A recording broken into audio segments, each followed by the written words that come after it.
It's been a long time since we've had one of the Tool of the Day videos, but I thought of a tool we haven't talked about before. Welcome back to Black Bear Forge. Actually, it's been so long since we've done a Tool of the Day, I can't really remember if it was Tool of the Day, Tool of the Week, maybe it was Tool of the Minute, or Tool of the Month. I don't know. But today we are going to talk about mini belt grinders. These are little handheld belt grinders. This is a Dyna file. It's made by Dyna Braid, and it uses 3/4 by 18-inch belts, little teeny tiny belts, and it can get into all sorts of little tiny spots. Like I say, this one is air powered, so you have to have an air compressor to run it, so that's a slight downside, but air powered tools generally tend to be pretty good tools, and you wouldn't regret having one probably. One of the real advantages to this one, and I don't know if you can see it, but the belt is the same width as the arm out here. So that means you can get it into something and sand full width of the belt, get it into the corners.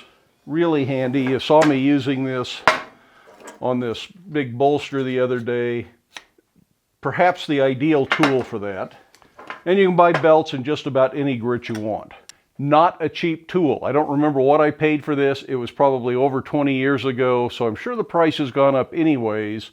Now the other one I have, this one is electric and it's made by Makita. So it's a little bit easier to come by probably. I think more places will probably carry it. And this is an 1 1/8" by 21 grinder.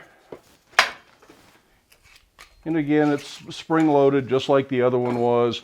Buy belts in a wide variety of sizes from various places. The belts aren't too hard to come by.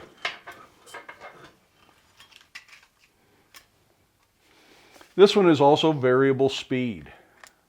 So you can run it pretty darn slow if you need to. I'm not sure why I'd ever run it that slow, but depending on what you're doing. And it'd even be a handy woodworking tool. Well, heck, this one would probably be a handy woodworking tool, but I've never even thought of it for that. Well, it will get into some tight places. It has this yoke on the end of it, and even if you take this side handle out, the belt will never go all the way to the side, so you have to flip it back and forth to get in the corners. Not a big deal, but a little bit less convenient. But I also think this is about half or less than half of what this one costs, at least at the time that I bought them. And I've had them both probably for about 20 years. This is a Makita model 9031. Again, I don't know if they even still make these exact same models. Again, I don't know if these exact same models are still available or not. But these tools are great for getting into spaces like this where you just can't get into it with a big belt sander.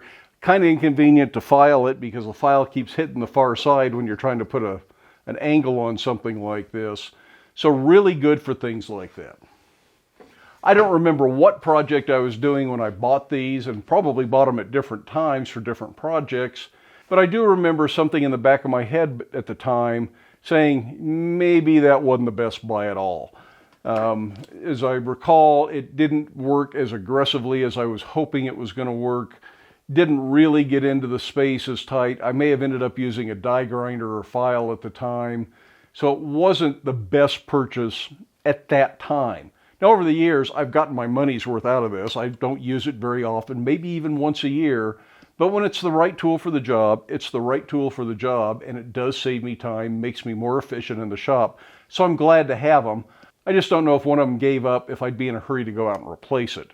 If you just like cool tools, these are cool tools, but I'm not sure it's the tool that I'd go out and spend my money on if you have a budget. So that's a really short video. Some people were curious about these tools, and I just thought I'd answer your questions. If you enjoyed the video, give it a thumbs up. If you haven't done so already, love it if you hit that subscribe button. Stick around, watch a few of the other videos, share the videos with your friends, but then make time in your day to get out to your shop, make something. Stay safe, wear your safety glasses. We'll see you for the next one.